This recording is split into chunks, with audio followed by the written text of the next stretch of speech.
This is how we are going to remove the guides from my rod. It's all covered with the epoxy and everything. I put this tape here and now I start it.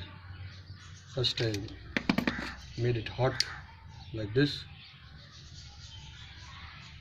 and then I started shaving it off. See, it comes off so easily.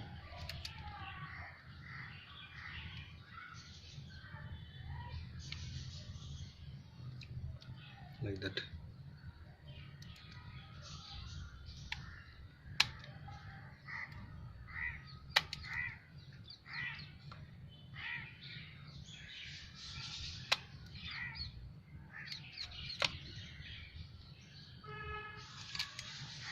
Now we will do the other side.